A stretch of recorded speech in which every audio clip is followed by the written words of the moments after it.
Hello everyone, and welcome to Art of Cinema.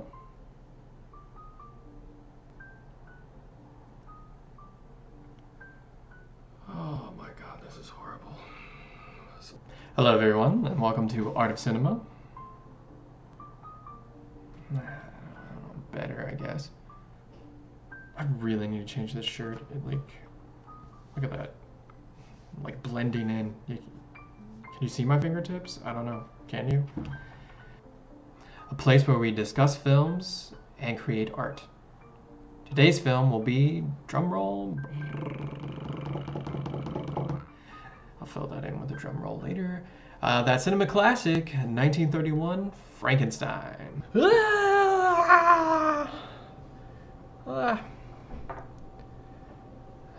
am I doing?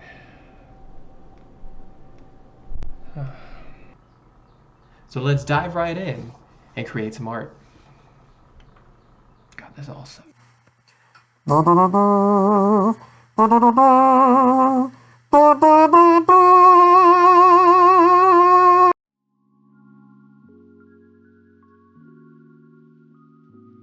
that we have that fantastic intro out of the way, we can finally get to the meat, or do I say flesh, of this video.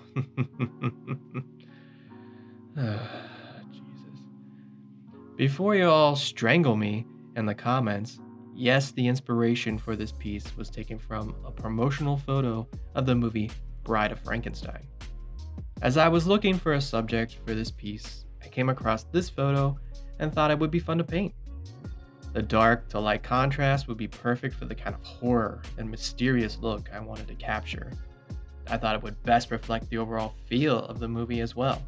Still, if you want to strangle me in the comments, be my guest. The art supplies that I used for this painting are listed in the description. Please feel free to look at those if you are interested. As you can see, I have already started out with a pencil sketch, and then started filling in a few lines with some ink. You may also notice that I wanted to give myself a reference to where the shadows, highlights, and midtones were going to be.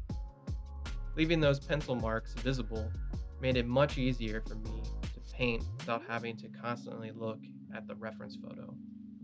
When it came to painting, I didn't want any flat colors. I wanted his skin to look blotchy and dead. Trying to stay away from mostly warm colors, although I do start out with a lighter yellow-green. I start out very light because with watercolor, once you put down a dark color, you can't take it back. No matter how much you cry and beg, that area is staying dark. Oh boy. Anyways, I'm just going to continue to work on the face with different shades of green to build up the contrast. While that is happening, let's talk about the movie because oh man, what a fantastic film. Now I know what some of you are thinking, a 1931 black and white movie, ugh, gag me with a spoon, am I right?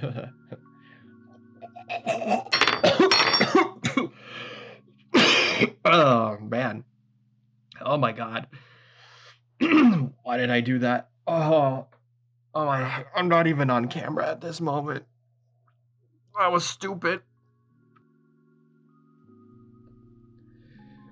Alright, well, sorry about that. Let's move on. In case some of you don't know, the premise of this movie is Dr. Frankenstein is flirting with the science of resurrection by trying to discover a way to bring the dead back to life. He ends up succeeding, but soon finds out instead of resurrecting a human, he actually created a monster. This was one of Universal's very first monster movies. It came out the same year as Dracula, and for me, is far superior. I won't get into summarizing the movie in case people don't want any spoilers for a 90-year-old film, but I will say it holds up very well. It is limited when it comes to technology like very old films are, camera, audio, etc. But what it lacks in looks, it makes up in feel. The movie's theme and pacing are consistent and spot on from the opening warning to the final scene. Gives you a sense of dread and eeriness throughout the picture to where you are not sure what is about to happen next. Dr. Frankenstein's character personifies this mad scientist, where he is only fixated on the outcome and not really focusing on the details. He really just wanted to see if he could and never stopped to see if he should. As for the monster, played by Boris Karloff, is more misunderstood than he is horrifying. Boris does an excellent job in a part that has no spoken words, really giving this creature a lot of layers. He's really able to show the childlike wonder this character personifies, along with the murderous rage. This picture also pushes some boundaries for its time. There's a scene where the monster meets this little girl. The entire time, you're on the edge of your seat thinking something might go wrong here, but knowing, it's an old movie, what are they really gonna show? Well, they end up showing more than expected, and you're left with many emotions after this scene. In the end, you're not really sure if you're rooting for the monster or on the side of the angry mob. All in all, it is a great watch, and I would recommend anyone and everyone to at least watch it at some point in their lives. My rating for this film would be a 4 out of 5.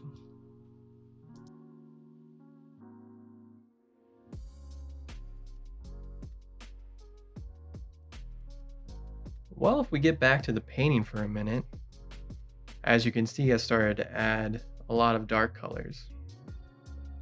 Really wanted to get some big contrast between the lights and the darks at this moment. Really wanting to push those lights forward and see some progress in this piece. Next, I wanted to start adding a darker shade of green to those lovely dead cheeks.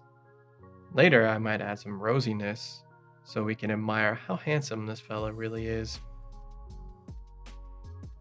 Let's get back to the movie though, and man, do we have something in store for you. Now it's time for fun facts. Pew, pew, pew, pew, pew, pew, pew. Lasers. These fun facts are brought to you by IMDb, Internet Movie Database. This is the first film to use the famous Castle Thunder sound effect.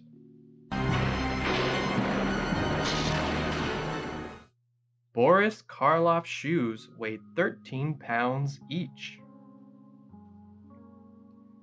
Technically not conceived as a horror movie, since the term horror as a film genre was first used in 1934.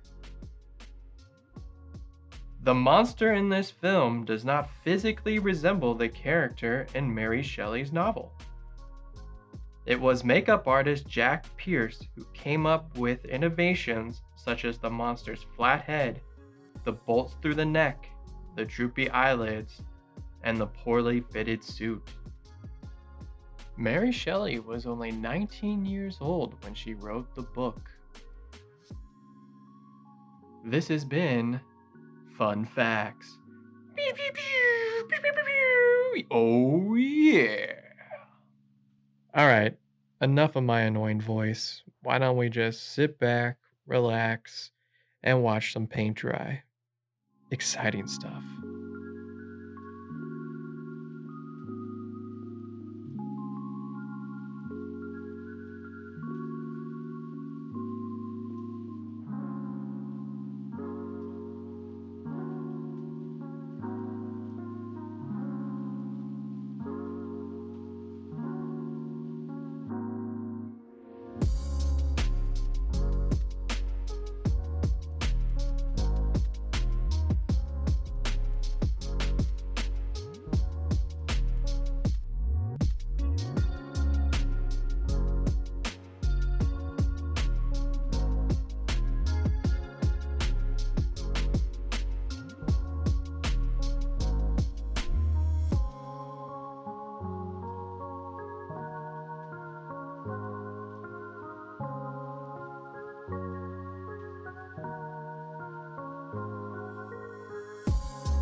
Now you can see I'm just fiddling with it, starting to push that boundary of overworked. I just want to add as much detail as I can to make it look like a monster created from dead bodies. I added the blood down the side of one cheek to give it another splash of color instead of blacks and greens, and I think this splash of red really helped the piece come together. And now, it's alive! It's alive! This painting took me about an hour and a half, and I think it turned out better than expected, and I'm happy with the results. Please let me know what you think, and if you have a movie suggestion for the next video, please write it down in the comments. And to help out this channel, please like and subscribe. Until next time, I'll be right here.